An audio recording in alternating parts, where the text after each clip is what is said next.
Bienvenue pour ce webinaire qui est co-organisé par un groupe de travail du PRST. Dans les informations logistiques diverses, vous avez peut-être remarqué, vous n'avez pas accès au chat pour poser des questions. Par contre, n'hésitez pas à en poser dans les petits icônes Q et R, c'est questions-réponses. Donc, on a des animateurs en back-office qui pourront peut-être répondre aux quelques questions qui ne nécessitent pas de développer. Et puis, on s'est prévu des temps d'échange tout au long du webinaire à la fin de chaque partie pour essayer d'y répondre. On verra ce qu'on sera en capacité de faire dans le temps imparti. Donc, par rapport au contexte de ce webinaire, il est co-organisé, je vous le disais, par les partenaires du PRST qui travaillent actuellement sur la thématique QVCT. Donc, on est une quinzaine de partenaires à travailler sur ce sujet, que ce soit des acteurs des services de santé au travail, des préventeurs institutionnels, des acteurs de branches professionnelles ou des partenaires sociaux. Voilà, en gros, la constitution du groupe de travail.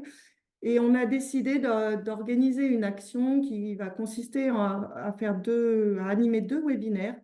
Donc, le premier qui a lieu aujourd'hui, plutôt un petit peu pour dégrossir ce qu'est la QVCT et puis partager un certain nombre de repères communs, avoir un langage commun vis-à-vis des entreprises. Et puis, un deuxième webinaire qui aura lieu mardi 15 octobre. Donc, on vous fera suivre les invitations, hein. Il y aura un lien à la fin du webinaire pour vous inscrire et puis vous l'aurez également par mail. Sur ce second webinaire, l'idée, ce sera de vous présenter des outils que le groupe est en train de co-construire pour vous aider à échanger avec les chefs d'entreprise et à les aider à embarquer cette question de la QVCT dans leurs entreprises. Alors, notamment à l'occasion de la rédaction des fiches d'entreprise, par exemple. Voilà, ça, ce sera le thème du deuxième webinaire. On pourra en discuter. Et puis, à l'issue de ce webinaire, on proposera un petit groupe, on imagine une vingtaine de participants. On pourra aussi en rediscuter ensemble, de voir s'ils souhaitent expérimenter les outils que l'on va vous proposer dans le cadre d'un accompagnement ou deux d'entreprise, et puis revenir partager leur retour d'expérience, leur attente collectif, qui sera sûrement plutôt en présentiel pour le coup, début 2025. La date n'est pas fixée, on aura l'occasion d'en discuter. Voilà, donc pour être sur le sujet du jour, donc le webinaire d'aujourd'hui sera décomposé en trois parties. Une première autour de la QVCT, finalement, c'est quoi? Qu'est-ce qu'on met derrière? De quoi on parle? Suivi d'un temps d'échange. Ensuite, deuxième partie qui sera finalement comment on fait, quels conseils pour mettre en place une démarche de QVCT. Et puis, un dernier temps, on essaiera d'aborder la question des complémentarités entre les démarches de prévention des RPS et puis les démarches QVCT, parce qu'on verra qu'il y a quand même un certain nombre de complémentarités entre ces deux démarches. Voilà pour le programme de cette heure et demie. Donc, tout de suite, je vous propose de passer à la première séquence, la QVCT, de quoi parle-t-on? Et pour ça, je vais laisser la parole à nos deux intervenants sur cette séquence. Donc, c'est Damien Granier, qui est chargé de mission à l'ARACT Auvergne-Rhône-Alpes, et puis Christophe Dutheil, qui est secrétaire régional de l'Union régionale interprofessionnelle d'Auvergne-Rhône-Alpes à la CFDT. Je vous laisse la parole, Christophe et Damien. Merci beaucoup Sandra pour cette introduction. Bonjour à toutes et à tous et bienvenue à ce premier webinaire. On va démarrer cette première séquence effectivement à deux voix, Christophe et moi, pour voilà, poser la question de la QVCT, de quoi parle-t-on? Alors même si on est sur un mode webinaire, on va essayer de rendre ce format le plus vivant et le plus dynamique possible. Et dans ce cadre-là, on vous propose, pour introduire cette première séquence, un petit sondage sur la question de la QVST, de quoi parle-t-on, en répondant à une petite question via un sondage et une fenêtre pop-up qui va arriver, c'est-à-dire quand on vous parle de QVCT, vous pensez surtout à réponse A, un état de bien-être à atteindre par l'entreprise, réponse B, une démarche d'amélioration des conditions de travail, réponse C, une question de réglementation que l'entreprise doit régler, ou réponse D, une norme qualité qui ne doit plus bouger une fois atteinte. Voilà. Alors normalement, on va lancer. Voilà, vous avez normalement une petite fenêtre qui vient de vous arriver. Vous commencez à répondre massivement.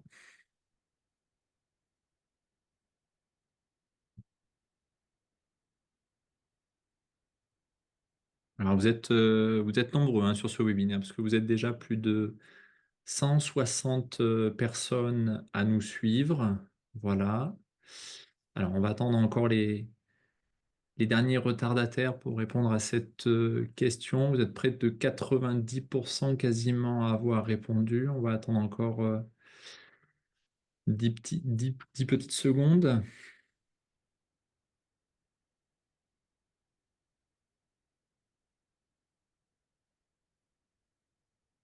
Ouais, c'est pas mal. Vous êtes 91% à avoir répondu. Je pense on peut clore le sondage. Estelle, tu peux peut-être publier et partager les résultats. Voilà. Alors, vous avez peut-être une fenêtre qui vous annonce les résultats, puisque alors il y a la réponse B se détache très fortement, puisque vous êtes plus de 130 personnes et donc 84% à avoir répondu une démarche d'amélioration des conditions de travail. Arrive ensuite la réponse première, un état de bien-être à atteindre par l'entreprise, 11% des personnes. Ensuite, une question de réglementation que l'entreprise doit régler, vous êtes 5% à avoir donné cette réponse. Et la dernière proposition personne n'a voté pour la dernière question. Bon, on peut fermer le sondage, on peut fermer le partage. Merci beaucoup d'avoir jouer le jeu et d'avoir répondu à ce sondage. Vous verrez que durant toute cette première partie, on va essayer de répondre à cette question. Et c'est vrai que vous avez été un certain nombre à trouver plutôt la bonne réponse. Alors, sans plus attendre, on va rentrer dans un temps un peu théorique. Alors, avant de parler de QVCT, au niveau du système français. Parlons un peu d'historique et d'ancrage historique. D'où vient ce terme-là, QVCT? On ne parlait pas de QVCT avant l'année 2020. On parlait au début des années 2000, on fait un retour en arrière, il y a un peu plus de 20 ans, et ben on parlait d'abord de stress. Le stress qui est apparu notamment à travers un accord européen qu'on retrouve en 2004, puis un accord national interprofessionnel sur le stress en 2008 qui commence à poser ce sujet-là. Voilà. Donc on voit une multitude finalement de rapports et de publications qui ont lieu depuis les années 2000. Alors après le stress, on est aussi dans une période française marquée par notamment une vague de suicides. On pense à l'affaire France Télécom, pardon, qui arrive dans les années 2008-2010, qui font que ce sujet n'est pas du tout pris à la légère et prend une importance hein, et prend une très grosse importance au niveau du système français. Alors, après la notion de stress, on va parler de risques psychosociaux, c'est-à-dire que effectivement, on rentre dans une obligation réglementaire euh, que l'employeur doit faire face et sur lesquels effectivement il a une obligation de prévenir les risques psychosociaux. Alors à travers le rapport Nass-Legeron hein, notamment de 2008 qui évoque la détermination et la mesure et le suivi des RPS au travail. On pense aussi au rapport Golac en 2011 qui évoque les 6 facteurs notamment en tout cas les facteurs de risque psychosociaux. Alors après la notion de RPS, on pense notamment au rapport Lachman en 2010 avec Christian Larose et Muriel Pénicaud, qui évoque et qui fait le lien avec le bien-être et l'efficacité au travail, avec des propositions pour améliorer la santé psychologique au travail, en se disant que finalement l'approche par les risques, par les risques professionnels, n'est peut-être pas complètement suffisante pour traiter ce sujet-là et qu'il faut peut-être réfléchir à la combinaison entre le bien-être finalement et l'efficacité, la performance en entreprise. Euh, tout ça, se, tout ça est corroboré aussi avec l'arrivée de tout un tas de travaux, de chercheurs au niveau français. On pense notamment à des personnes comme Yves Clos, avec la notion de qualité du travail qui arrive, où effectivement le fait de faire un travail de qualité produit la santé aujourd'hui dans le monde du travail. Donc on sent qu'effectivement, les questions de bien-être individuel sont intimement liées avec les questions de performance, de qualité du service lorsqu'on parle de conditions de travail et lorsqu'on parle de qualité de vie au travail. Et puis le terme de qualité de vie au travail qui, dans le système français, arrive en 2013 à travers un accord national interprofessionnel signé par les partenaires sociaux Et puis, il sera complété en 2020 par un accord national interprofessionnel sur la QVCT. Et donc, le C de conditions de travail arrive dans les années 2020 à travers aussi un accord national interprofessionnel sur la QVCT. Ça, c'est dans le secteur privé. Dans le secteur de la fonction publique, un projet d'accord cadre sur la fonction publique a eu lieu en 2015, n'a pas été entièrement signé par les partenaires sociaux, mais en tout cas, il y a eu ce projet d'accord-là. Donc, voilà un peu l'historique, l'ancrage qui fait que on arrive à ce sujet de QVT, puis de QVCT depuis 2020. Alors, on va faire un focus notamment sur d'abord l'accord national interprofessionnel sur la QVT en 2013. Là, je vais laisser Christophe en parler. Et ensuite, on reviendra sur la QVCT de 2020. Christophe, je te laisse la main. Merci Damien. Bon, effectivement, hein, pourquoi dit-on que l'ANI, donc l'accord national interprofessionnel 2013, est un texte fondateur? C'est parce qu'en fait, il rompt avec une logique, une vision qui était basée sur la seule réparation des risques, et il propose une nouvelle approche, une approche qui vise le travail. D'ailleurs, dans cet accord, le mot est cité 148 fois. Donc, il va permettre trois choses. D'abord, de donner un cap et une définition commune de la QVT. Ensuite, deuxièmement, mettre en avant des éléments de méthode, notamment un dialogue social de qualité. Et donc dans cet accord, on annexe la liste des sujets qui traitent de qualité et des relations saines, tout en préconisant des pratiques participatives. Et enfin, troisièmement, c'est une véritable démarche qui encourage les initiatives et surtout les expérimentations plutôt que de donner de nouveaux droits. Voilà. Donc il était prévu pour une durée de 3 ans, donc en CDD, durée déterminée, avec une évaluation au terme. Et il faut rappeler quand même ainsi un peu le contexte, hein, c'est qu'en 2013, donc, il y avait des enjeux sociétaux, notamment l'allongement de la vie professionnelle, mais aussi l'augmentation des familles monoparentales, par exemple. Il y avait des enjeux de santé autour de la prévention des risques psychosociaux, on l'a vu, mais aussi la conduite du changement, des questions de management, des enjeux de marché, avec une concurrence mondialisée et donc des sujets de compétitivité pour les entreprises, la vitesse des mutations, la sécurisation des parcours, etc. Et c'est pourquoi que le préambule de cet accord, donc l'esprit de l'accord, s'inscrit dans une dynamique de transformation des organisations. Et le travail et les conditions de sa réalisation sont un levier, et plus particulièrement la capacité à pouvoir faire du bon boulot. Voilà. Et donc, ça a été dit, hein, mais c'est le reflet des travaux d'Yves Clos, qui est professeur au CNAM, et qui mène une expérimentation chez Renault, à Flins, notamment dès 2014, et qui nous apprend qu'il n'y a pas de bien-être sans bien faire. Voilà, donc on tourne autour du sujet du sens. Oui, Damien, merci. Donc, l'accord fixe le cap, mais il n'est pas contraignant. Il encourage à développer un dialogue social actif. Il est écrit d'ailleurs dans cet accord que la performance repose sur des relations collectives constructives à tous les niveaux.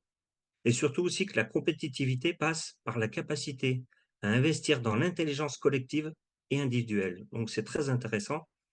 Et ça renforce l'idée de structurer le dialogue social autour des sujets de terrain et de discuter pour se mettre d'accord autour de fondamentaux, comme par exemple la possibilité de signer des accords de méthode pour définir le cadre, les objectifs, les moyens, le rôle de chacune des parties, mais aussi l'évaluation des risques en amont avec les impacts potentiels qu'ils peuvent avoir sur la qualité, l'efficacité et la santé. Et puis, bien évidemment, aussi tous les sujets de sensibilisation autour de la QVT, de la formation, et enfin, la capitalisation des actions collectives. Oui, merci. Donc, l'ANI propose une démarche et il incite au développement d'espaces de discussion. Cette parole, elle doit permettre de renforcer le dialogue avec les managers, mais aussi d'impliquer chacun sur les objectifs et surtout aussi de délibérer sur l'activité de travail. Hein, on le sait, le vécu et le ressenti sont une affaire de perception et le projet consiste à redonner du pouvoir d'agir aux travailleurs et avec deux postulats notamment. D'abord, qu'être en santé, ça implique d'être acteur de son travail et non pas de le subir. Et aussi que les salariés ou les agents pour la fonction publique sont les meilleurs experts de leur travail. Il invite donc à travers des espaces d'expression à explorer quelques pistes, comme les discussions autour de la culture d'entreprise, l'intérêt et les conditions de la réalisation du travail, le sentiment d'implication, le degré d'autonomie et de responsabilisation, le droit à l'erreur et surtout le sujet fondamental de la reconnaissance. Donc l'enjeu, c'est quand même bien de concilier performance, donc la performance pour l'entreprise bien sûr, mais pas seulement, performance globale et la possibilité d'être bien au travail. C'est une affirmation du lien qui existe entre travail, santé et performance. Et les travaux d'IFPRO démontrent que la qualité du travail ou le travail bien fait est le trait d'union entre la santé et la performance. Donc la QVCT désigne et regroupe toutes les actions qui tendent vers cet objectif, à condition toutefois que les acteurs puissent s'approprier la démarche et on verra que ça va pas forcément de soi et d'en faire quelque chose, donc d'être productif autour de ces sujets-là. Donc depuis les signataires, hein, donc les partenaires sociaux et d'autres acteurs ont tiré les enseignements et depuis l'ANI donc l'accord national interpro du 9 décembre 2020, la QVCT s'est transformée en QVCT, donc la QVT devient QVCT, et on ajoute le C des conditions, qui permet une fois de plus de mettre l'accent sur le travail. Les conditions de travail sont au cœur de la QVCT, contrairement aux actions plus périphériques ou de confort qu'on peut rencontrer ici ou là, comme par exemple la mise en place de massages, des corbeilles de fruits, des conciergeries, des baby-foot, ou encore des actions comme la décoration de salles de pause, bon, tout plein d'actions qui fleurissent en entreprise, mais qui ne sont pas le cœur des démarches du travail, mais périphériques au travail.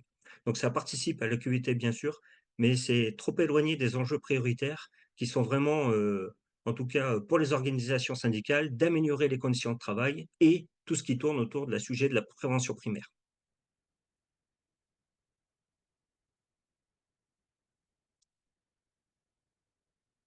Damien, je peux te laisser prendre la suite. Merci beaucoup, Christophe. Je vais prendre la suite effectivement sur la traduction de cet accord national sur la QVCT qui intervient effectivement en 2020, qui tire l'enseignement de la QVT, effectivement, qui réaffirme le sujet central du travail et de la qualité du travail. Alors, moi, je vais plutôt enchaîner aussi sur des éléments de référentiel et de dimensionnement de la QVCT, pardon, qui ont été traduits dans un document qui est parvenu il y a un an tout pile, en septembre 2023. Le référentiel de la QVCT qui est sorti par l'ANACT et dans lequel on y trouve pas mal d'éléments autour de ce sujet, à la fois des éléments de description, mais aussi des éléments de méthode, euh, un cadre général, des principes d'action qui montrent les trois dimensions centrales que sont la QVCT. Vous retrouvez hein, dans le mode chat le lien pour télécharger ce référentiel hein, qui est libre d'accès. Et dans ce référentiel, on y trouve notamment trois dimensions de la QVCT, trois dimensions fondamentales. On va les évoquer durant ce webinaire. On va notamment en évoquer deux sur cette première partie du webinaire. Tout simplement, premièrement, la question des ambitions. La QVCT se construit sur des ambitions communes. Et sur cette question des ambitions, il y a trois ambitions qu'on peut relever. Premièrement, le lien, et Christophe vient de le dire, entre des enjeux à la fois de santé, d'amélioration du bien-être et de la performance, des enjeux de développer, on va dire, du pouvoir d'action en entreprise sur le travail et par les travailleurs, et puis un enjeu aussi de travailler ce qui fait QVCT aujourd'hui, mais ce qui fera aussi QVCT demain. Alors, pour aller un peu plus dans ces trois éléments, hein, il s'agit, à travers des démarches QVCT, de pouvoir construire une organisation du travail favorable à la santé des personnes et à la performance globale de l'entreprise, qui nécessite effectivement qu'on soit dans une construction collective de la démarche, effectivement, mais on le reviendra hein, sur des principes méthodologiques et donc de pouvoir construire et travailler collectivement ces démarches-là au sein même des entreprises. Deuxièmement, de pouvoir donner à chacune et chacun du pouvoir d'agir sur son travail, ce qui nécessite de développer, et Christophe l'a dit aussi, ce qu'on va appeler des espaces de discussion, des espaces dans lesquels on va pouvoir délibérer et parler du travail et des conditions de travail en entreprise. Et enfin, dernièrement, d'améliorer le travail d'aujourd'hui et de demain, et du coup d'anticiper tout ce qui est lié aux enjeux du travail de demain et des questions de transition. Et je pense notamment aujourd'hui, le monde du travail est traversé par tout type de transition, que ce soit des transitions écologiques, des enjeux environnementaux ou des enjeux numériques liés aussi à l'arrivée de l'intelligence artificielle en entreprise. Donc voilà pour ce premier pan en fait des dimensions de la QVCT. Ça sera sur ces éléments d'ambition. Deuxième dimension importante, ça va être ce qui va avoir attrait au champ d'action, aux sujets qui sont en lien avec le travail, mais aussi avec ses conditions de réalisation et ses conditions d'emploi au sein des entreprises. Et là, on va évoquer notamment le champ d'action, le périmètre thématique de la QVCT, alors à travers effectivement un petit visuel qui sera peut-être qui va peut-être se voir évoluer en tout cas sur sa dimension, pas sur l'écriture. Mais ce visuel-là se fait autour de six champs importants de la QVCT. Alors, ce qu'on peut voir, c'est premièrement qu'on est sur une approche finalement systémique des questions du travail, des questions de conditions de travail et des questions de QVCT.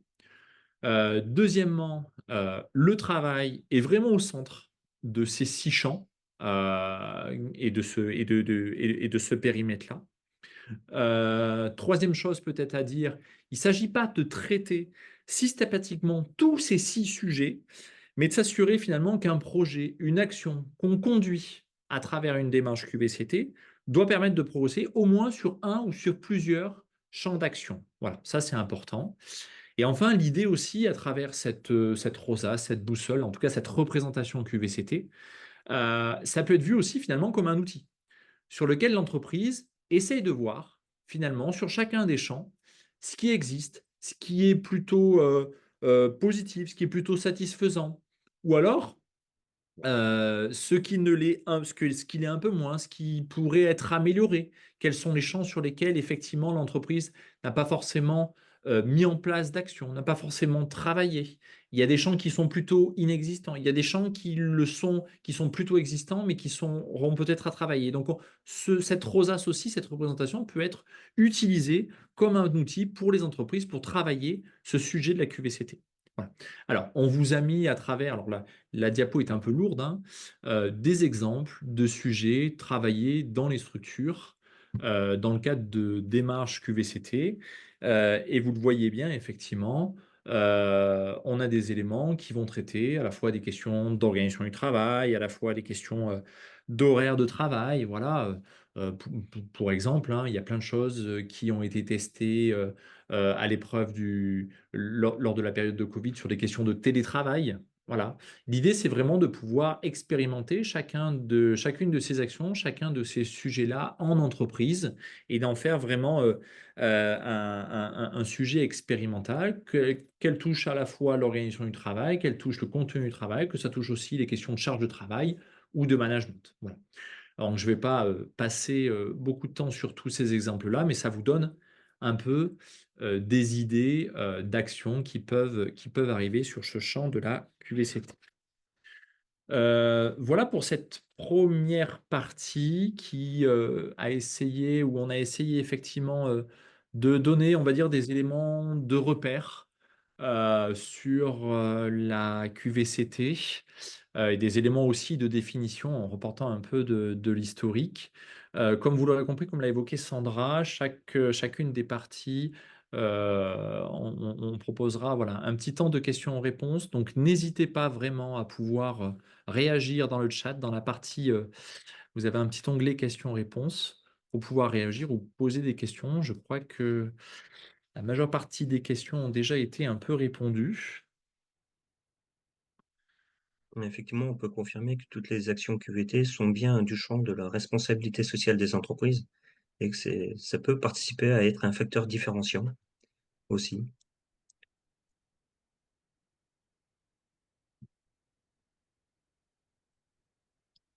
Tout à fait. N'hésitez pas, hein. Et même si vous répondez ou posez des questions pendant les parties qui suivent, on essaiera d'y répondre Euh, on essaiera d'y répondre dans les parties, à la fin de chaque partie. Sandra, je vais peut-être te Non, laisser la main comme pour peut-être démarrer la... c'est ça. Alors, juste, démarrer. je vois dans les participants une main levée. J'ai peut-être oublié de le préciser. Je ne crois pas que le format d'aujourd'hui permette de vous laisser la parole, mais n'hésitez pas à rédiger la question dans le QR si besoin. Peut-être moi je peux réagir à une question qui est posée dans le chat sur la question du travail bien fait. Vas-y. Pour être intervenu dans un établissement dernièrement, plutôt dans le secteur médico-social, cette question du travail bien fait et des enjeux qu'on y met derrière peut tout à fait être un sujet qui est travaillé effectivement au sein même d'une entreprise sur des démarches de QVCT. Et clairement, en fait, c'est intéressant de pouvoir que chacun puisse s'exprimer sur ce qui fait, quels sont les critères finalement d'un travail bien fait, parce qu'on n'y met pas la même chose derrière. Il y a des enjeux qui sont tout à fait différents. Donc ça peut être un sujet de travail, la question du travail bien fait, qui peut être questionné et discuté dans le cadre de démarches QVCT. Nous avons une question, Damien, concernant la mise en avant de la fonction RH. Ouais, alors peut-être que c'est peut-être un peu tôt pour Oui, peut-être parler des acteurs embarqués dans les démarches QVCT. On y reviendra peut-être dans la deuxième partie sur voilà, quels sont peut-être les services qui peuvent être embarqués dans une démarche QVT, quelles sont effectivement la question du pilotage qui se pose, voilà, ces choses-là, mais quels sont sur la question des périmètres d'acteurs, on y reviendra dans la deuxième partie, hein. Voilà. Pareil, il y a une question autour des CSE, mais peut-être que ce sera aussi sur les acteurs embarqués dans cette deuxième partie. Du coup, je vous propose de l'aborder. S'il y a des questions qui restent en suspens, ben voilà, vous n'hésitez pas à les poser à l'issue de la deuxième partie ou de la troisième partie. On devrait avoir le temps. Concernant la deuxième séquence, donc c'est deux autres intervenants qui vous parler de la QVCT, de comment s'y prendre, quelles démarches, quels acteurs. On vient un peu de l'effleurer. Donc, je vous propose de laisser la parole à Véronique Bertrand, qui est chargée de mission à l'ARACT, et Élise Enfantin, qui est ergonome et intervenante en QVT RPS au sein de l'AST-BTP de l'Ain. Je vous laisse la parole, Élise et Véronique. Bonjour. Eh bien, pour initier cette seconde séquence, nous vous proposons un autre sondage. Alors, voilà, il s'affiche. Alors, laquelle de ces affirmations est juste? 1. Les petites structures ne sont pas concernées par la QVCT. 2. La démarche QVCT doit être lancée uniquement pour résoudre des difficultés dans le travail.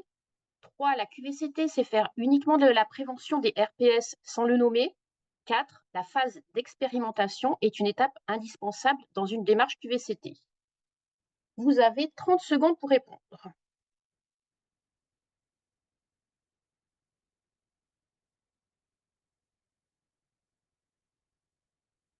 Alors, nous avons après un tiers des participants qui ont répondu, presque la moitié.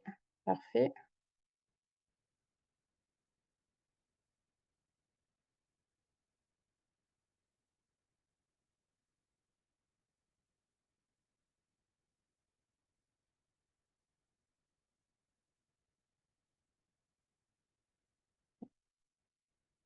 Allez, on laisse les derniers répondre et on va pouvoir clôturer le sondage.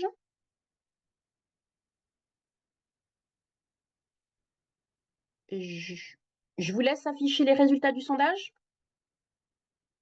Alors, comme vous le voyez, 93% ont répondu la quatrième proposition. C'est effectivement la bonne réponse. Et ce que nous vous proposons, c'est de vous l'expliquer en déroulant la suite du webinaire. Je te laisse la parole, Véronique. Merci Élise. Donc effectivement, les résultats sont plutôt rassurants. Alors, comme vous l'avez vu dans la première séquence avec Damien et Christophe, la QVCT se construit donc sur des ambitions et des sujets à travailler.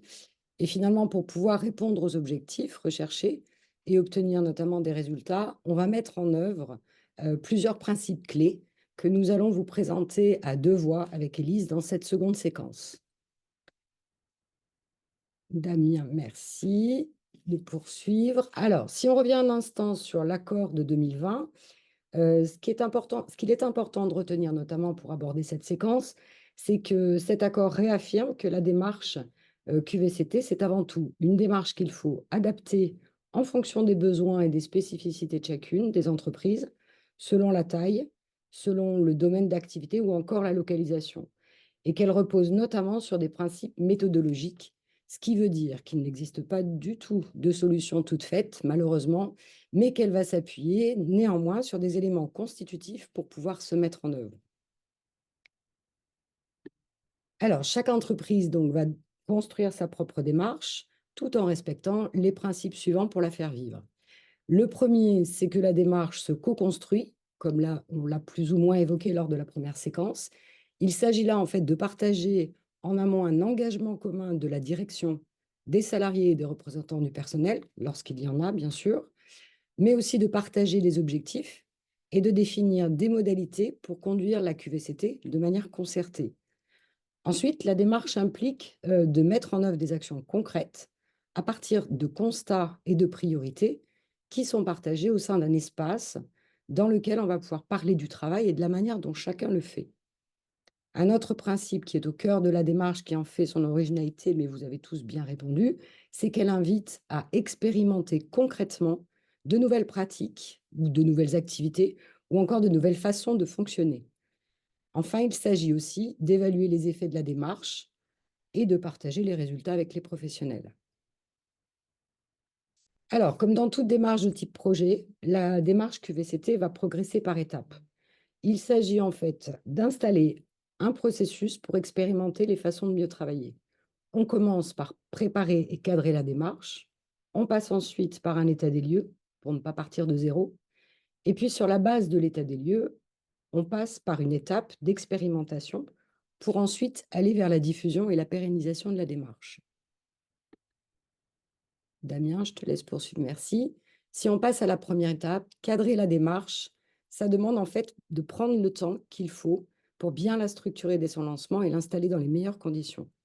En fait, l'enjeu ici de cette étape, c'est de poser des bases solides pour qu'elle puisse s'inscrire dans la durée. In fine, elle permet de valider la manière dont on va conduire la démarche en s'assurant dès le départ de la capacité et de l'ambition des acteurs de l'entreprise pour porter une démarche qui sera centrée sur le travail. Alors, pour préparer et cadrer sa démarche, voici 5 piliers sur lesquels on va s'appuyer pour se mettre en ordre de marche. Il faut avant tout s'accorder du temps, trouver un espace d'échange pour la conduire. Il faut ensuite partager les objectifs, on l'a dit, et la vision de la démarche, avoir un cadre de référence et donc s'accorder notamment sur la raison qui amène l'entreprise à se lancer, pourquoi faire finalement, pour quel objectif, qu'est-ce qui la justifie. Il s'agit aussi de se mettre d'accord sur le périmètre de lancement de sa démarche. En gros, par quelle entrée on va choisir de progresser sur ce sujet-là, parce qu'en fait, on peut se lancer à l'occasion d'un projet en cours ou d'un projet à venir, mais on peut aussi faire le choix de rentrer dans une démarche plus globale et on peut également décider de se lancer pour résoudre un problème particulier. Il faut également organiser la poursuite de la démarche pour pouvoir notamment passer à l'étape d'après. Et enfin, dernier pilier à ne pas manquer, c'est d'installer la communication sur la démarche dès son lancement et tout au long de son déroulement. Je ne vais pas plus loin, je te laisse la parole, Élise, pour que tu puisses illustrer concrètement ces premiers éléments de méthode avec des exemples. Merci. Alors, s'agissant du premier pilier, s'accorder du temps. En fait, nous, ce qu'on conseille aux entreprises, c'est d'utiliser en fait les temps d'échange ou de réunion déjà existants dans l'établissement. Par exemple, si on prend le secteur du BTP, souvent les salariés viennent au dépôt le matin pour charger du matériel et ils débriefent autour du café avant de partir sur le chantier. Alors, pourquoi ne pas sanctuariser un temps d'échange par semaine, alors ça peut être le mardi, ou par mois, où l'entreprise va aborder ce projet QVCT, quitte à en augmenter la durée. Alors, qui inclure dans ces temps d'échange, dans l'animation finalement de cette démarche? Alors, tout dépend, en fait, ça va dépendre de la taille. En fait, pour les petites TPE de moins de 10 salariés, on imagine facilement inclure toute l'entreprise. Pour les entreprises de 10 à 20 salariés, cela peut être les délégués du personnel. Et s'il n'y a pas de délégué du personnel, Ça peut être des salariés, porte-parole ou représentatifs du collectif, des responsables d'atelier ou, si on reste dans le secteur du BTP, le chef de chantier ou un conducteur de travaux. Il est également intéressant d'associer la personne qui a réalisé le document unique, le directeur et ou le RH, s'il y en a un dans la structure. Et bien sûr, on conseille également d'inviter le service de santé au travail. Et pour les PME, c'est là où on peut vraiment parler de comité de pilotage QVCT à proprement parler. Et la composition de ce comité de pilotage doit porter une triple légitimité. Tout d'abord, une légitimité sociale. C'est là où, effectivement, il faut associer des IRP, donc des membres du CSE, effectivement. Une légitimité technique. Donc là, nous, on conseille d'associer, s'il y a un directeur de production ou des personnes du bureau des méthodes ou un responsable d'atelier. Et enfin, une légitimité politique, donc la direction et ou son représentant. Donc, ça peut être effectivement la DRH. Deuxième pilier, il s'agit de partager les objectifs. En fait, ça va demander pour l'entreprise de réfléchir aux problématiques et aux questionnements qui la traversent en ce moment. Est-ce par exemple des problèmes d'attractivité? Donc, on sait que ça concerne beaucoup d'entreprises en ce moment. Ou est-ce des problèmes d'articulation des temps de vie de salariés terrain qui sont amenés à faire des grands déplacements toute la semaine? Et donc, ça questionne indirectement la fidélisation. Ou dans un autre registre, est-ce que c'est un projet de déménagement ou de changement de locaux? Troisième pilier, celui du périmètre. Alors en fait, le périmètre, en tout cas la question du périmètre va dépendre en tout cas de 2 facteurs principaux. Déjà la taille de l'entreprise et les enjeux définis au préalable. Par exemple, pour les petites TPE de moins de 10 salariés, on imagine facilement que l'état des lieux a de grandes chances de concerner toute l'entreprise. Pour les entreprises de taille plus conséquente, cela peut se limiter à certains services selon les enjeux définis. Par exemple, si on prend un établissement médico-social, si l'enjeu est un problème d'attractivité des fonctions médicales et paramédicales, l'état des lieux peut se concentrer en priorité sur ces fonctions. Quatrième pilier, la communication. Généralement, nous, le conseil qu'on donne aux entreprises, c'est d'utiliser les outils existants. Si la communication repose sur une culture orale, comme c'est le cas dans le BTP, au travers de débriefs avant et après chantier, eh bien très bien, restons là-dessus. Ou si cela fonctionne au travers de notes de service, de courriers envoyés avec les fiches de paye, on conseille à l'entreprise de faire de même. L'objectif, c'est vraiment de s'appuyer sur les canaux de communication usuels et ne pas hésiter à les dédoubler. Par exemple, l'intranet, voilà, des mails et en parallèle, une information orale par les chefs de service ou le CSE, par exemple.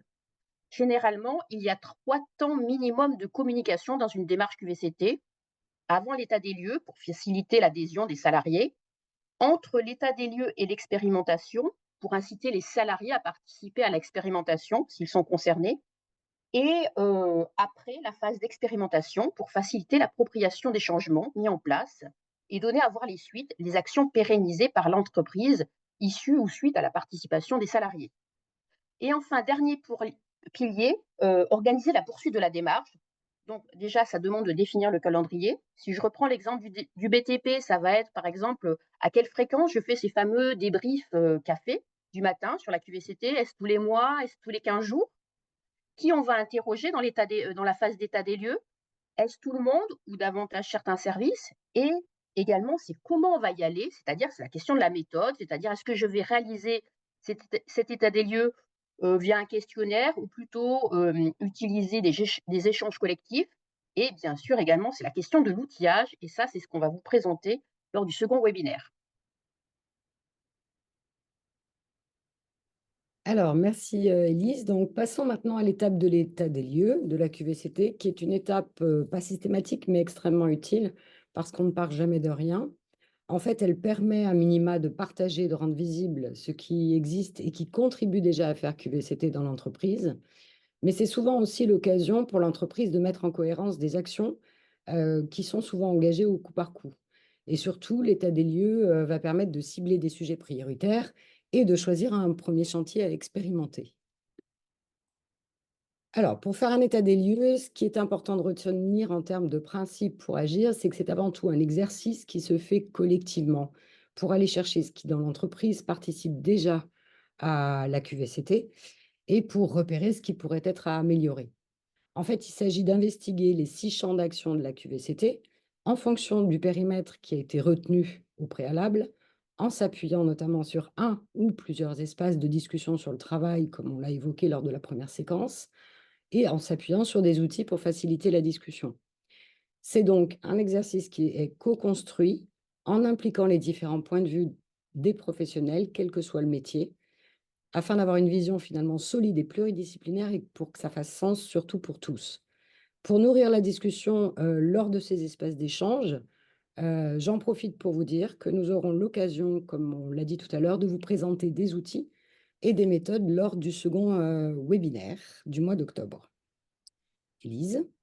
Alors, effectivement, pour illustrer cette étape d'état des lieux, alors on peut prendre par exemple le cas d'une entreprise qui se lancerait dans une démarche QVCT pour répondre à des problèmes d'attractivité.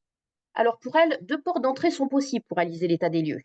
Une porte d'entrée globale où elle va finalement réaliser l'inventaire QVCT sur les 6 thématiques, telles que vous l'avez présenté Damien dans la première séquence, en se disant finalement que chacune peut receler des leviers d'action. Exemple sur la thématique, la pétale contenu du travail. L'entreprise va devoir réaliser un inventaire, entre autres, hein, des pratiques relevant de la flexibilité organisationnelle. Est-ce qu'il existe, par exemple, ou est-ce qu'il y a des choses sur le droit à la déconnexion? Est-ce qu'il y a des horaires adaptés? Une flexibilité selon les impératifs ponctuels des salariés? Est-ce qu'il y a des choses qui ont été mises en place autour du télétravail?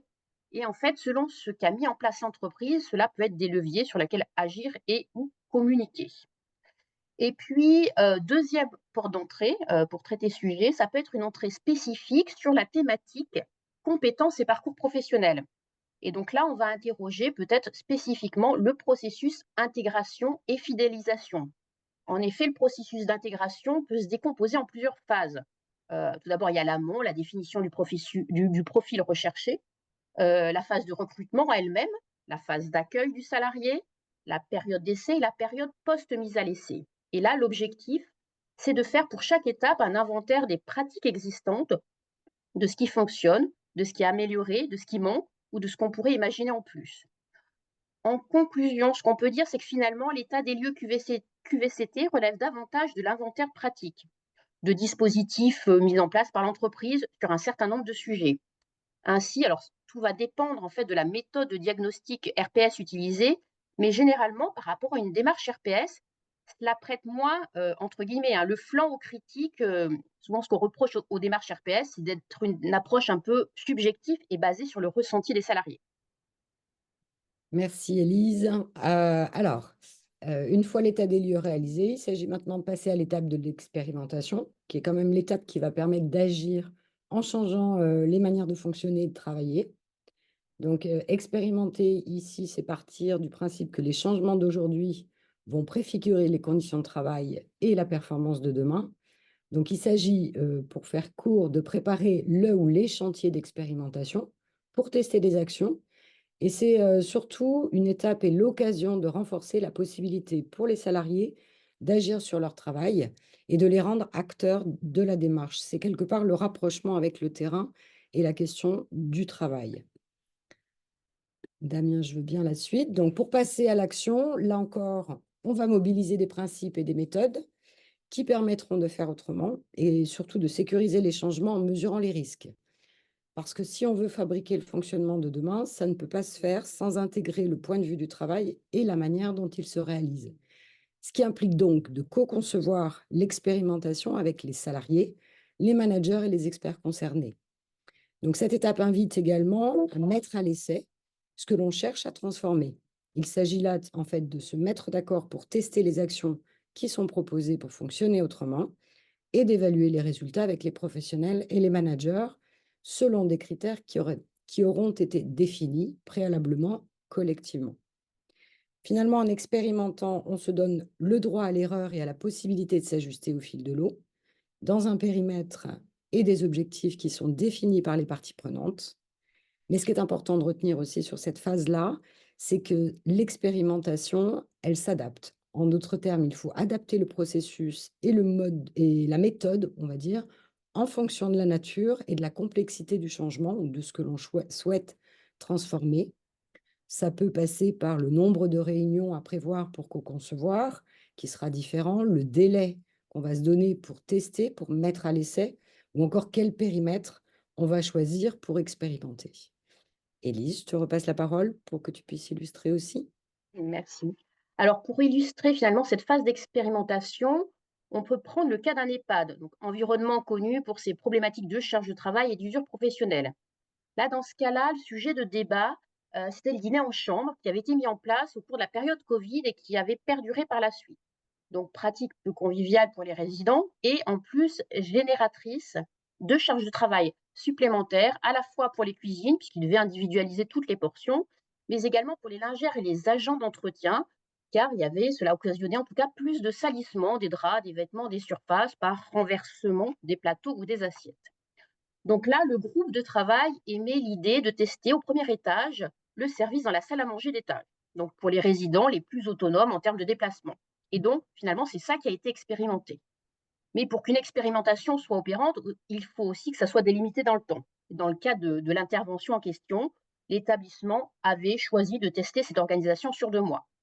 Autre chose également, pour qu'une expérimentation soit opérante, il faut effectivement aussi faire un retour d'expérience pour savoir finalement si l'expérimentation a bien répondu aux objectifs initiaux. Et là, c'est ce qu'on va vous présenter lors du déroulement de la présentation de l'étape 4. Du coup, si on rentre maintenant dans la dernière étape de diffusion et de pérennisation de la démarche, en fait, il s'agit là d'apprendre des étapes antérieures et de continuer à déployer progressivement la démarche en interne. On va notamment définir ici les modalités de suivi, d'ajustement et de définition et de diffusion, pardon, des expérimentations. En fait, cette étape permet de faire un pas de côté, de faire le point sur la démarche pour pouvoir maintenir la dynamique collective dans la durée. Et pour la mettre en œuvre, cette dernière étape, on va s'appuyer sur 2 grandes dimensions. La première, c'est l'évaluation. Il s'agit de mesurer et de tirer des enseignements sur ce qui a été fait, sur les résultats obtenus et sur ce que l'on a appris. On va mesurer si ce qu'on a cherché, pardon, à transformer permet de mieux travailler, et on va se questionner à la fois, du coup, sur la méthode utilisée et sur les résultats obtenus. Ensuite, il s'agit de se projeter et d'ajuster la suite de la démarche. On va là réinterroger la poursuite de l'engagement, notamment des professionnels, que ce soit la direction, les salariés et les représentants du personnel, toujours s'il y en a. On va s'interroger sur un nouveau sujet qu'on souhaiterait expérimenter, ou encore, pareil, le périmètre, ou encore quelle méthode on pourrait utiliser pour mieux adapter ce changement également. Alors, Élise, pardon. oui, pour illustrer, si on reprend toujours le cas de l'EHPAD, finalement là, la phase d'évaluation a consisté à faire des entretiens à mi-parcours avec les différentes catégories de professionnels, donc c'était les lingères, les agents d'entretien, le personnel de cuisine, pour savoir si la charge de travail avait effectivement diminué et puis aussi pour vérifier qu'on n'avait pas engendré un accroissement de charge de travail pour d'autres professionnels. Je pense notamment aux aides-soignantes qui devaient se dédoubler entre l'aide au repas dans les chambres et la gestion de la salle à manger d'étage. Par ailleurs, ce qui est important, c'est, en fait, le conseil que vous pouvez donner aux entreprises, c'est de rester sur un questionnement ouvert quand on fait ces retours d'expérience, car d'autres bénéfices ou contraintes peuvent émerger du bilan qu'on n'avait pas identifié à l'origine. Et puis également, l'objectif aussi dans ce retour d'expérience, c'était d'évaluer la satisfaction des résidents et de celle des familles. C'est ce qui a été fait au cours d'entretiens et d'échanges informels. S'agissant de la pérennisation, pour la structure, finalement, ça a consisté à essayer en tout cas d'étendre cette expérimentation aux autres étages. Et parfois, en fait, les résultats peuvent être surprenants. Et ça a été le cas dans l'intervention. En fait, ce qui a marché à un étage a été beaucoup moins opérant au rez-de-chaussée du fait du degré d'autonomie moindre des résidents. Et la conclusion de l'établissement a été finalement de dire, dans ce cas-là, finalement, que cette pratique de repas en salle à manger locale d'étage ne serait développée que sur le premier étage. Donc, ce qu'il est important de dire aux entreprises, c'est que le principe même d'une expérimentation, c'est de faire des allers-retours et de pouvoir revenir en arrière si cela ne fonctionne pas. Alors, finalement, pour terminer cette séquence, voici des conditions qui contribuent à la réussite de la démarche. En effet, pour que la démarche s'installe dans les meilleures conditions, le sujet de la QVCT doit être clairement introduit, inscrit dans l'entreprise et donc porté au niveau stratégique. D'autre part, c'est une démarche volontaire qui implique donc que l'entreprise soit prête à agir sur l'organisation du travail en impliquant les professionnels à tous les niveaux de l'entreprise.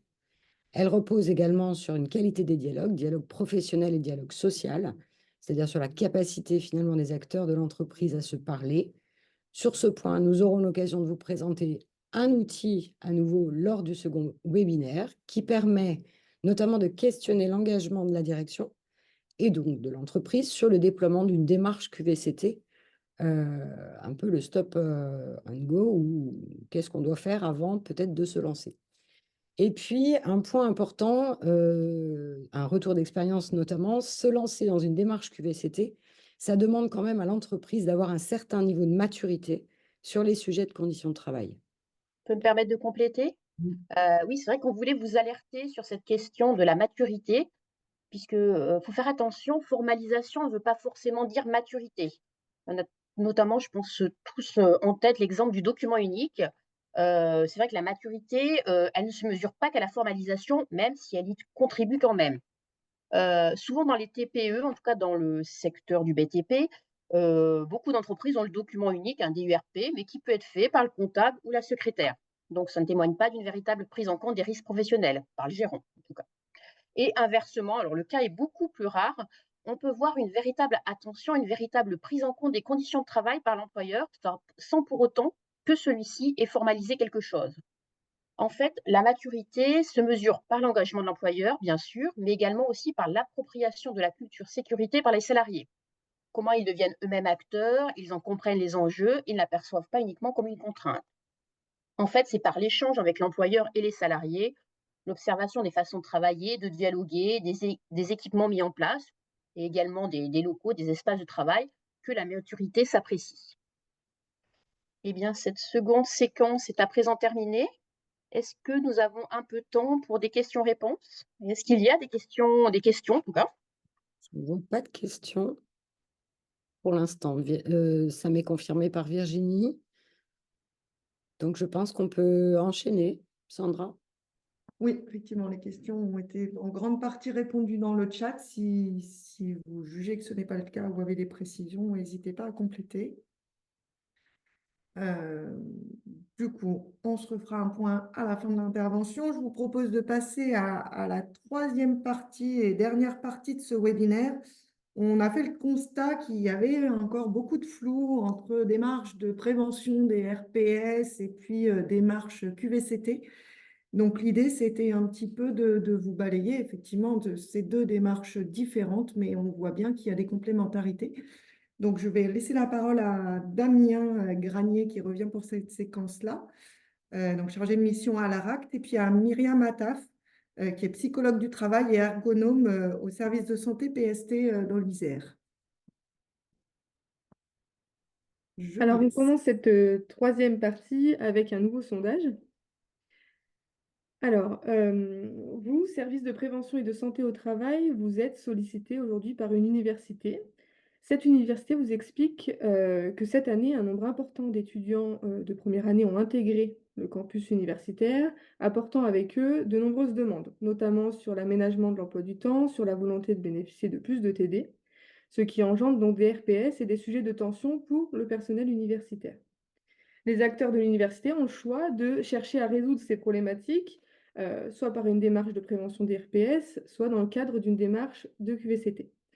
Donc, l'université vous demande conseil aujourd'hui. Est-ce que vous leur conseillerez plutôt de passer uniquement par une démarche de prévention des RPS, de passer uniquement par une démarche QVCT, ou de choisir l'une ou l'autre? Les deux approches sont possibles pour traiter ce sujet. Je vous laisse quelques instants pour répondre à ce sondage.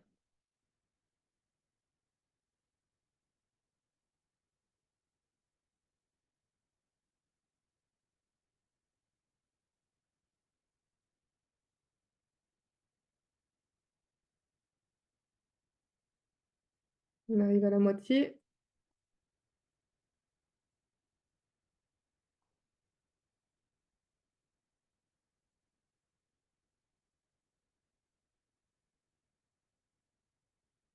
Je laisse encore quelques secondes pour les derniers.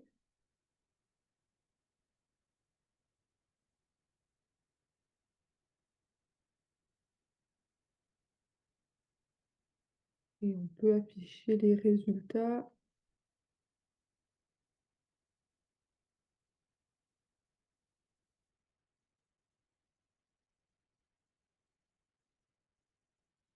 Parfait.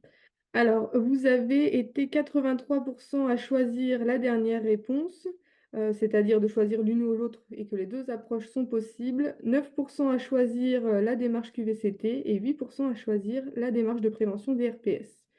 Donc, avant de vous donner plus d'informations et plus de détails sur ce cas-là, je vais laisser la parole à Damien Granier qui va nous évoquer des éléments théoriques sur ces deux sujets. Merci Myriam, effectivement. On reviendra sur ce cas concret à l'issue de quelques diapositives, effectivement, sur cette question de la complémentarité et de l'articulation entre les démarches de prévention des risques psychosociaux et de la QVCT. Alors, plusieurs choses à vous dire sur ce sujet-là. D'une part, ces deux approches sont complémentaires. Ces deux approches s'articulent, il y avait une question autour de ça, s'articulent vraiment l'entreprise. Parce que le travail, l'activité de travail peut être à la fois source de risque, et effectivement, il peut y avoir des accidents du travail, des maladies professionnelles, il peut y avoir voilà, des facteurs d'altération de la santé des salariés, des inaptitudes, de l'usure professionnelle. En tout cas, il peut être facteur de coûts directs et d'indirects et peut être à l'origine de perte de performance et d'efficacité, mais il peut être aussi à la fois facteur d'opportunité. Et en ce sens, il peut être facteur de construction de la santé, de réalisation professionnelle, de réalisation personnelle, et il induit le sens et la qualité du travail. Et en ça, il est aussi facteur d'innovation, de compétences et de performance. Et tout l'enjeu, on va dire, des entreprises, c'est de pouvoir concilier, d'articuler ces deux approches que sont l'approche prévention des risques professionnels et l'approche QVCT au sein même des entreprises. Et vraiment pour dire que la QVCT ne se substitue pas aux risques psychosociaux. On a vraiment deux démarches qui doivent être vues complémentairement parlant. Alors, pour compléter ces propos, peut-être regarder d'un côté quels sont les points communs entre ces deux types de démarches, entre ces deux cadres d'action-là. Il y a effectivement plusieurs points communs qui sont détaillés ici, sur lesquels on va revenir. Déjà, premièrement, on est sur deux démarches qui sont des démarches préparées, structurées et pilotées, dans lesquelles on a des démarches projets qui sont finalement organisées par l'entreprise et notamment organisées paritairement, collectivement, au sein même des entreprises. Deuxièmement, deuxième point commun, ce sont deux démarches qui mettent le travail réel au cœur des discussions. Ensuite, ce sont des démarches qui mobilisent, on l'a vu pour la QVCT, c'est le cas aussi pour les risques psychosociaux, la compréhension et l'analyse du travail. On va effectivement analyser l'activité de travail qui fait à un moment source de risques psychosociaux ou qui fait facteur de QVCT. Et enfin, on a des démarches qui visent les actions sur le travail et les facteurs organisationnels. En ça, plus on va agir finalement en prévention primaire et plus on va développer des actions qui touchent l'organisation du travail ou le management du travail, et plus on va améliorer la QVCT. Et dernier élément, peut-être qui n'est pas marqué sur la slide, mais on peut le dire, c'est que la QVCT et les risques psychosociaux sont deux démarches d'amélioration continue au sein des entreprises. Donc ça, c'était le jeu des points communs. Il s'agit aussi de regarder le jeu un peu des différences. Et quelles sont les différences entre finalement les démarches de prévention des risques psychosociaux d'un côté et de l'autre, les démarches d'amélioration de la QVCT. Alors, plusieurs éléments, on va dire, différenciants. Le premier, c'est le cadre réglementaire. Vous en avez été un certain nombre à réagir sur le volet et le chat questions-réponses. Le cadre réglementaire n'est pas le même, puisque, effectivement, sur les risques psychosociaux, on est sur un risque professionnel qui engage la responsabilité de l'employeur au titre de ses obligations en matière de santé et sécurité au travail. Et donc, il y a une obligation pour l'employeur, effectivement, d'inscrire, d'agir sur ces risques-là, sur ce risque-là, et de l'inscrire notamment dans un document qui s'appelle le document unique d'évaluation des risques professionnels, et notamment à faire vivre un plan d'action annuel et de mettre à jour ce document unique au moins une fois par an. Donc, on est plutôt dans une démarche obligatoire du point de vue des risques psychosociaux. Du point de vue de la QVCT, on va être plutôt sur une démarche incitative, on va plutôt être sur une démarche volontaire. Il existe une obligation périodique de négociation sur la QVCT, mais seulement pour les entreprises qui sont munies d'une ou plusieurs sections syndicales. C'est-à-dire qu'à partir du moment où il n'y a pas de section syndicale dans l'entreprise, il n'y a pas d'obligation d'action sur la QVCT. Finalement, la QVCT est seulement un des thèmes de négociation sur lesquels les entreprises qui sont munies d'une ou de plusieurs organisations syndicales, c'est là où il y a une obligation seulement de négociation et de négociation périodique. Ça, c'est la première chose. Donc, le cadre réglementaire n'est peut-être, en tout cas, n'est pas le même. Deuxième élément différenciant, c'est plutôt sur la question des entrées, sur la question du périmètre, puisque du point de vue des risques psychosociaux, eh ben, on va analyser les risques psychosociaux du point de vue de problèmes, de problématiques, de conséquences avérées sur le travail, sur les conditions de travail, sur effectivement les salariés, et on va essayer de remonter aux causes et aux facteurs de risques psychosociaux. Et par rapport à ça, tous les postes de travail, tous les salariés sont concernés par la démarche, même si à un moment donné, il peut y avoir une priorisation sur le plan d'action RPS. Du point de vue de la QVCT, on va avoir un élément un peu différenciant puisque le périmètre sera plutôt un périmètre ciblé par l'entreprise, dans lequel les acteurs de l'entreprise, les acteurs qui sont à la manœuvre de la démarche QVCT, vont cibler un chantier, un sujet choisi qui fera, qui sera mis à l'épreuve, on va dire, de l'expérimentation. Et dans ce cadre-là, le sujet, le chantier, sera expérimenté au sein même de l'entreprise. On n'est pas sur un plan d'action qui devrait être mis en place, on est sur une expérimentation qui devrait être testée, évaluée, ajustée dans le temps, et un retour en arrière est possible. Et donc là, je pense que, effectivement, méthodologiquement, il y a un élément différenciant. Troisième élément différenciant, c'est sur les questions des finalités. D'un côté, sur la prévention des risques psychosociaux, on a une démarche qui ambitionne de préserver la santé et la sécurité des salariés en agissant sur ces trois niveaux de prévention, la prévention primaire, secondaire et tertiaire. Et que par rapport à ça, ça vise aussi à construire finalement l'ensemble du système de prévention. D'un autre côté, sur la QVCT, la démarche QVCT vise conjointement à améliorer à la fois la santé, le bien-être de toutes et tous et de contribuer également à la performance globale et durable de l'entreprise. Et que par rapport à ça, cette démarche QVCT entend notamment renforcer la capacité des salariés à discuter et à agir sur leur travail. Enfin, un dernier élément différenciant, d'un point de vue plutôt méthodologique, c'est plutôt l'étape clé, la phase clé de la démarche, où finalement, lors d'une démarche de prévention des risques psychosociaux, on s'appuie finalement sur une évaluation annuelle des risques pour élaborer des actions de prévention à déployer. Et que l'étape d'évaluation des risques psychosociaux est une étape extrêmement importante. Sur la démarche QVCT, le mot d'ordre, la phase clé la plus importante lorsqu'on va agir sur la QVCT, c'est finalement la troisième étape, celle qui vient après l'état des lieux, c'est l'étape d'expérimentation qui permet de concevoir et de mettre à l'essai avec les salariés un nouveau fonctionnement, avec notamment l'évaluation des réalisations et à la fois d'évaluer à la fois les effets et d'évaluer les apprentissages.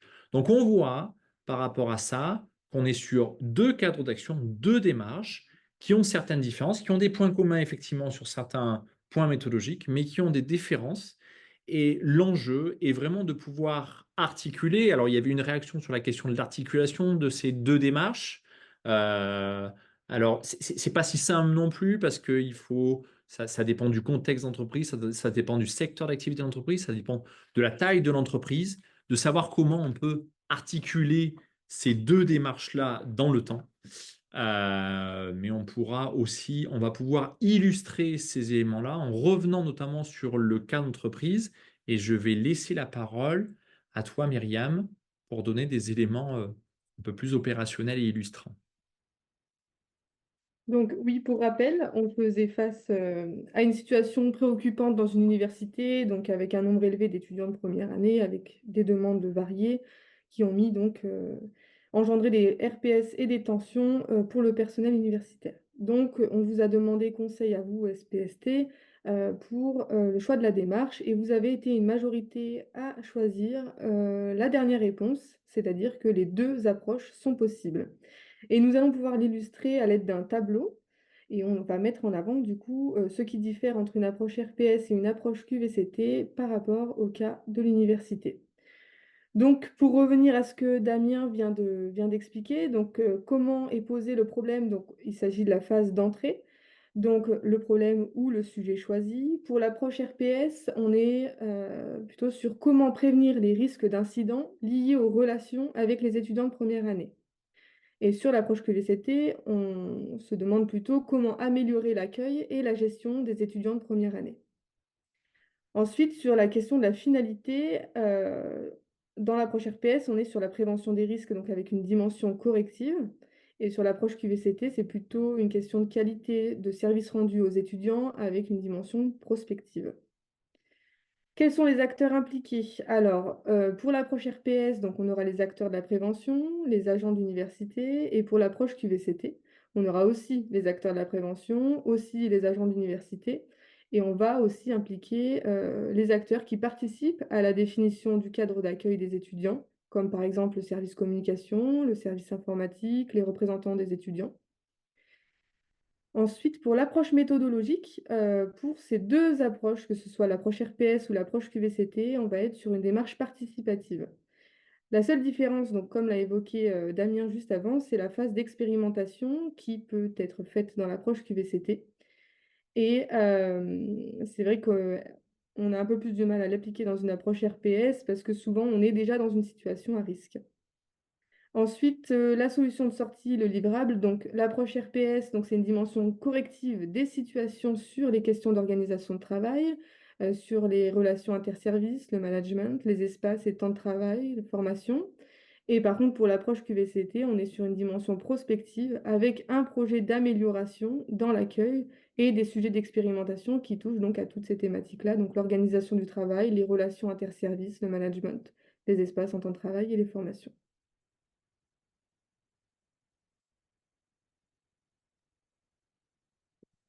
Merci Myriam, effectivement, pour avoir illustré ces deux approches possibles. Alors, n'hésitez pas à réagir dans le chat. On arrive au bout de la troisième séquence avec, vous l'aurez compris, un temps encore de questions-réponses, alors qui est un peu plus important, hein, parce on est là encore jusqu'à 3h, 3h30. Donc, on peut prendre une bonne dizaine de minutes là pour pouvoir répondre à des réactions, à des questions dans le chat.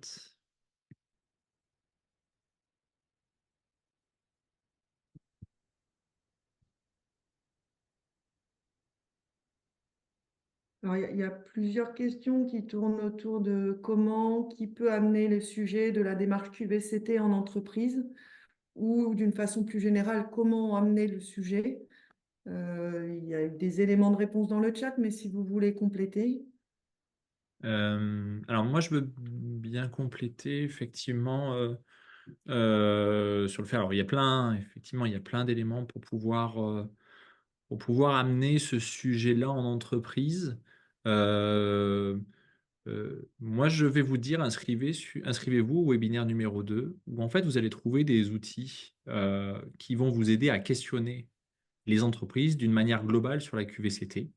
Des outils qui peuvent être aussi apportés aux dirigeants d'entreprise pour apporter la preuve de se lancer dans une démarche QVCT, et en tout cas de bien questionner. Ce sont des outils qui ont été travaillés par le groupe de travail, en fait, QVCT du PRST, dans lequel on trouve un certain nombre d'acteurs des SPSTI et qui viendront peut-être trouver voilà, des éléments intéressants à votre égard, effectivement, pour prouver l'utilité de se lancer dans une démarche QVCT, malgré le fait qu'on ne soit pas, effectivement, qu'il n'y ait pas forcément de prérogatives réglementaires, s'il n'y a pas forcément de section syndicale au sein même d'une entreprise, qu'on est sur une toute petite TPE, et qu'il n'y a pas forcément de volonté affichée du dirigeant d'entreprise à se lancer dans une démarche de QVCT. Mais je pense qu'il y a peut-être 2, 3 éléments que vous pourrez trouver dans le deuxième webinaire qui peuvent vous aider.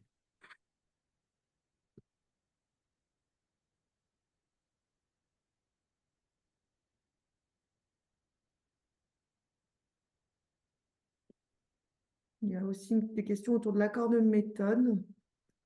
Sans accord de méthode, un accord QVCT n'a pas de sens. La direction souhaite un accord QVCT par obligation légale. Je ne sais pas Ouais, si on a des éléments de réponse. ouais, il y a plusieurs exemples. Nous, on vous conseillerait bien évidemment de passer par un accord de méthode euh, avant de se lancer dans un accord QVCT qui permet vraiment euh, de, de, de se poser vraiment les bonnes questions et notamment de mettre l'ensemble des acteurs autour de la table pour bien parler de la même chose, pour bien parler de la QVCT et de comment on va s'y prendre pour traiter ce sujet-là. Et par quelle méthode? Est-ce qu'on va passer par un questionnaire? Est-ce qu'on va passer par des entretiens? Est-ce qu'on va passer par des observations? Qui va le faire? Est-ce que c'est un prestataire externe? Est-ce que c'est en interne qu'on va le faire? Toutes ces questions-là peuvent permettre de trouver, on va dire, une issue favorable dans l'accord de méthode QVCT. Après, il y a plein d'entreprises qui vont rédiger un accord de fond sur la QVCT sans passer par un accord de méthode. Voilà, il y a plein d'exemples, mais nous, on vous conseille effectivement de passer par un accord de méthode. D'autres éléments aussi sur le fait que la démarche QVCT est à privilégier à la démarche RPS. Alors, ce n'était pas forcément nos propos, on n'est pas là pour privilégier l'un ou l'autre. Vraiment, la QVCT n'a pas à exclure les RPS, bien au contraire. C'est vraiment une question d'articulation, une question de complémentarité à trouver entre les deux démarches.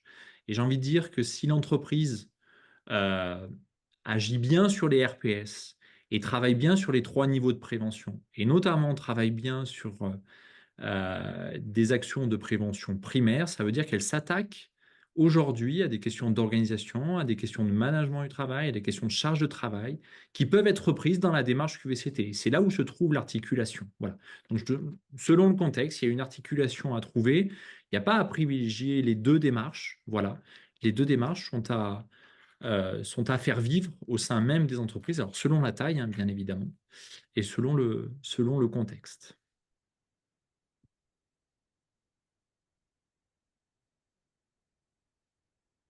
Alors, une question intéressante sur les professionnels les plus à même d'accompagner soit une démarche RPS, soit une démarche QVCT au sein des SPSTI ou même de prestataires externes. Alors, euh, ça sera une question qui se posera à travers le cycle de webinaire qu'on vous proposera. Le deuxième webinaire a pour objectif de vous donner des outils à expérimenter vous-même en tant que membre de SPSTI.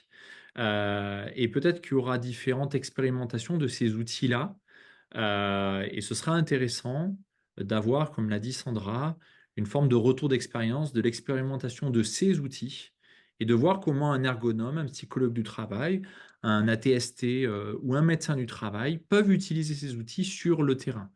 Ce seront des outils, vous le verrez, qui sont peut-être imparfaits, mais qui seront à adapter selon votre contexte et qui seront à utiliser très fortement au sein de vos services.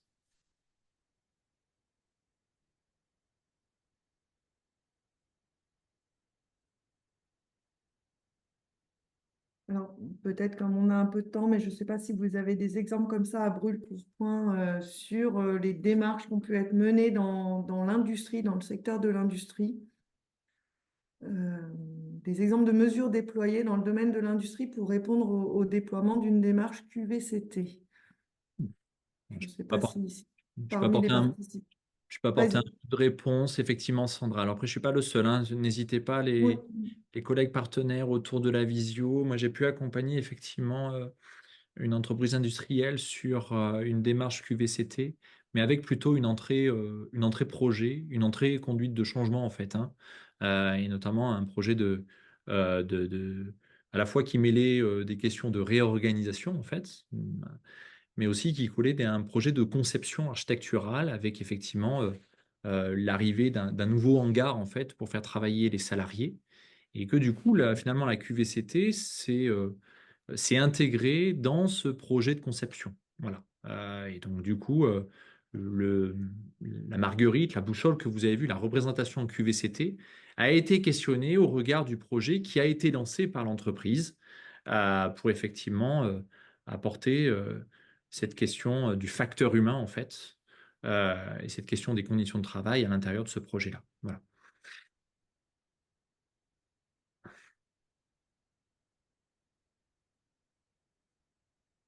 Il y a des questions autour de l'accompagnant, de la démarche ou RPS ou QVCT. Est-ce que ça doit être un professionnel? Qui? Est-ce que c'est quelqu'un d'interne à l'entreprise, externe à l'entreprise? Je ne sais pas s'il y a une question qui s'adapte, une réponse qui s'adapte à toutes les entreprises, mais peut-être tu as quelques conseils à donner.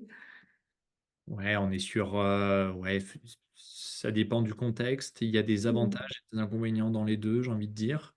Je pense que l'enjeu le plus important est que l'entreprise, de manière collective, s'accorde en fait sur un principe. C'est-à-dire qu'on voit beaucoup d'entreprises qui se sont dit, on va le faire en interne parce que on a les personnes, on a les ressources pour mener une démarche QVCT comme on l'a fait sur les risques psychosociaux. Et qui se rendent compte assez rapidement que finalement, c'est pas si simple peut-être d'évoquer certains sujets comme peuvent être le management du travail, comme peuvent être la charge de travail, et qu'à un moment donné, effectivement, de leur démarche, il y avait nécessité de pouvoir passer par un prestataire externe et par effectivement un prestataire extérieur qui va effectivement les aider à travailler ce sujet paritairement. Donc voilà. Je pense que vraiment qu'il y a un intérêt à ce que la démarche soit pilotée, soit organisée collectivement au sein même de l'entreprise et que, ben, on va dire, pour les plus grosses entreprises, une forme de comité de pilotage sur la QVCT se dessine et puis puisse répondre en fait à cette question-là. Et peut-être qu'au début, il y aura une volonté de le faire en interne et puis après, finalement, de s'ouvrir par un prestataire externe ou alors l'inverse, hein. Une entreprise qui veut faire appel à un prestataire externe et qui se rend compte que finalement, c'est possible aussi de la mener en interne avec différents outils qui sont aussi proposés par des partenaires et des institutions publiques qui sont aujourd'hui autour de la vision.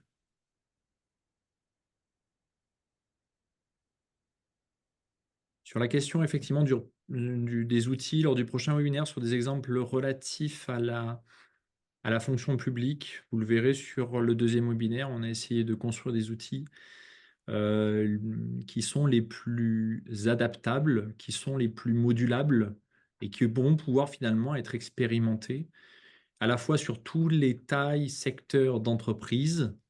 Et donc, je pense que ces outils-là peuvent très bien se servir pour la fonction publique, que ce soit les trois secteurs de la fonction publique, hein, territoriale, hospitalière ou la fonction publique d'État, que pour une entreprise privée. Donc, la réponse est plutôt oui. Peut-être encore une question sur la QVCT qui évoque effectivement, on a parlé pendant l'intervention, des questions de santé et de performance. On sait bien que derrière le mot performance, tous les chefs d'entreprise ou toutes les personnes d'une façon générale ne mettent pas la même chose. Là, la question est quelle est notre position, notre présentation?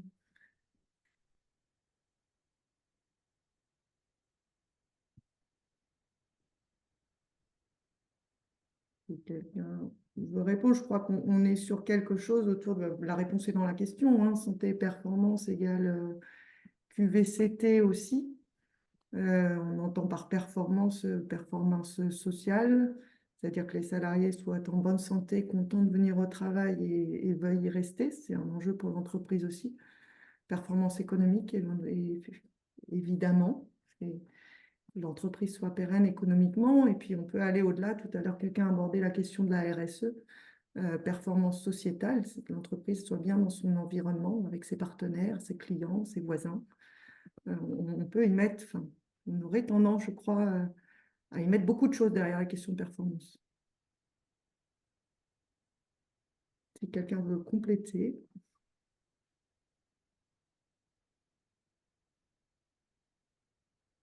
Non, mais c'est exactement ce que j'allais compléter aussi, Sandra, sur le fait que, comme tu l'as bien dit, il y a plusieurs niveaux de performance et les acteurs des entreprises mettent pas du tout les mêmes enjeux, la même définition que ce soit de la performance, que ce soit de la productivité, que ce soit aussi d'enjeux de qualité de service, hein, notamment pour la fonction publique, on en a parlé tout à l'heure.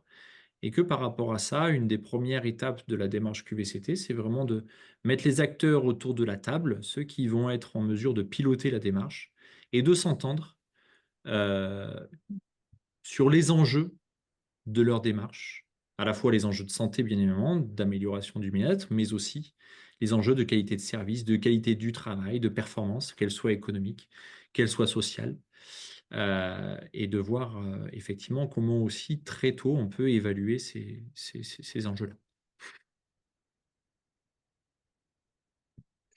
Ouais, sur l'industrie, je voulais notamment compléter en disant qu'on a des expériences autour, bien sûr, dans l'automobile de Renault, Toyota, avec des démarches de qualité de vie au travail qui ont été déployées, mais aussi dans des PME comme alors, des groupes comme Viessmann, Daher ou Navail, qui est une PME dans les Landes, située dans les Landes. Et donc c'est possible. C'est sûr que c'est pas la majorité des entreprises qui déploient des accords QVT sous cette forme, mais en tout cas, on a des exemples.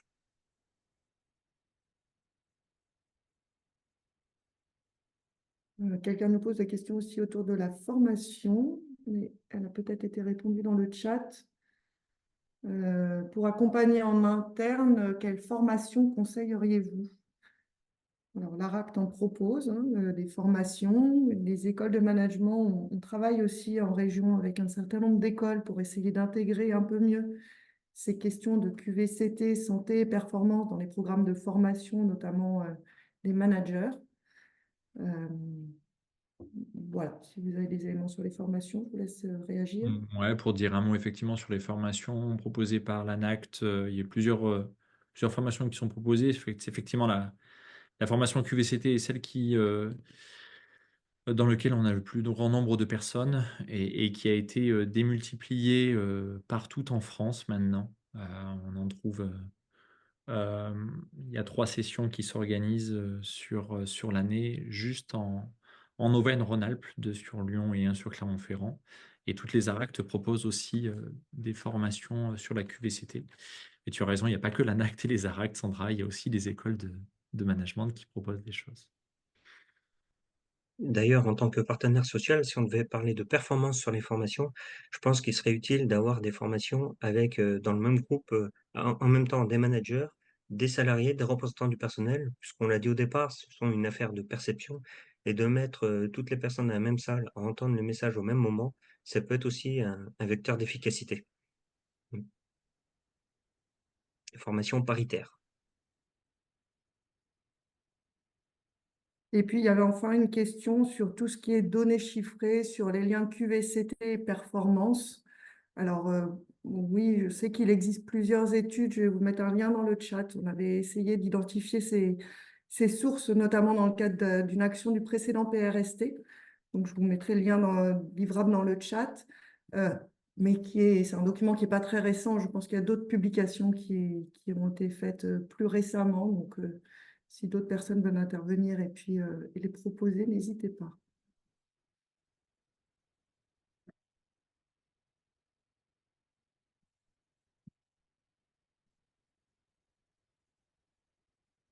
Bon, mais écoutez, je crois qu'on va arriver à la fin de ce temps. On voulait juste vous proposer quelques autres publications, parce qu'évidemment, on n'a pas abordé tous les aspects et il existe beaucoup de documentation qui permettent de creuser un peu le sujet. La première, c'est une publication qu'on avait fait dans le cadre du précédent PRST avec d'autres acteurs de la prévention, dont certains sont présents ici d'ailleurs, qui était aussi pour démystifier un petit peu le terme QVT à l'époque, hein, depuis, et donner quelques points de repère sur ces questions-là. Donc voilà, c'est un petit peu une synthèse de ce qu'on a dit aujourd'hui que vous pouvez utiliser et diffuser à vos collègues ou aux entreprises. On a aussi rédigé dans le cadre du PRST des fiches qui s'appellent questions de prévention, qui se veulent vraiment très simplifiées. Pour le coup, c'est vraiment à destination des petites entreprises. C'est une fiche format A4 qui permet de reprendre un petit peu comment mettre en place une démarche QVCT dans l'entreprise, qu'est-ce que c'est, à quoi je dois penser, comment je dois m'y prendre. Donc pareil, vous avez le lien là et puis on vous remettra les liens aussi dans le chat pour que vous puissiez cliquer directement dessus. Et puis évidemment, l'ANACT a énormément de ressources sur les questions de la QVCT. On vous en a repris 2 ici qui nous semblent être les principales, mais bon, en allant fouiller sur Internet, sur leur site, vous en trouverez beaucoup d'autres. Donc il y a des petites vidéos assez ludiques comme un lundi. Et puis, notamment le référentiel dont a parlé Damien tout à l'heure, qui vous propose une dizaine d'idées clés sur la QVCT et qui vous illustre un peu et présente les 3 dimensions qui ont été abordées en première partie ou en deuxième partie de ce webinaire. Voilà, on touche au bout. Donc, on voulait évidemment vous remercier de votre participation. Vous avez été nombreux. On remercie aussi tous ceux qui ont contribué à construire ce webinaire, qu'ils soient intervenus ou qu'ils aient été en back-office pour répondre à vos questions.